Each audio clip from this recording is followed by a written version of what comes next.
క్రీస్తు యేసునందు నిత్య జీవము. దేవుడు లోకమును ఎంతో ప్రేమించెను కాగా ఆయన తన అద్వితీయ కుమారునిగా పుట్టిన వారి యందు విశ్వాసముచ్చు ప్రతి వాడును నశింపక నిత్య జీవం పొందినట్లు ఆయనను అనుగ్రహించెను. కుమారుని యందు విశ్వసించేవాడే నిత్య జీవము గలవాడు. కుమారునికి విధేయుడానికి నిలిచి ఉండును. యోహాను 3:36. ఏ భేదమును లేదు, అందరూ పాపము చేసి దేవుడు అనుగ్రహించు మహిమను పొందలేకపోతున్నారు.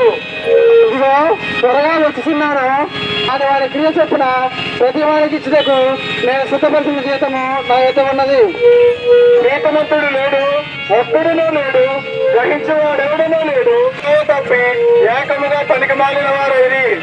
దేవుడు లేడని బుద్ధి మీద తమ హృదయంలో అనుకుందరు. వారు చెడిపోయిన వారు అసహ్య కార్యములు చేయదు. మేలు చేయవాడు ఒకడునూ లేడు.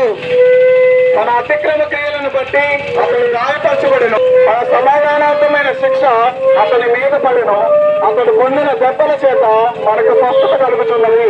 ఇదిగో లోక పాపమును మోసుకొని పోయి దేవుని పెరుగుతున్నా. పాపం చేయ ప్రతి వాడును ఆజ్ఞను అతిక్రమించును. ఆజ్ఞాతిక్రమమే పాపము.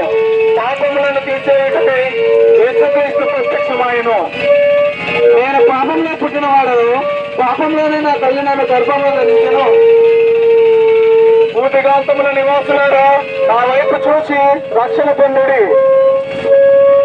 యేసు చెప్పెను, ఒకడు కొత్తగా జన్మిస్తేనే గాని అతడు దేవుని రాజ్యంలో చూడలేడని మీతో నిత్యముగా చెబుతున్నాను. ప్రభు అయిన యేసునందు విశ్వాసం ఉంచుము, అప్పుడు నీవు రక్షణ పొందుదురు.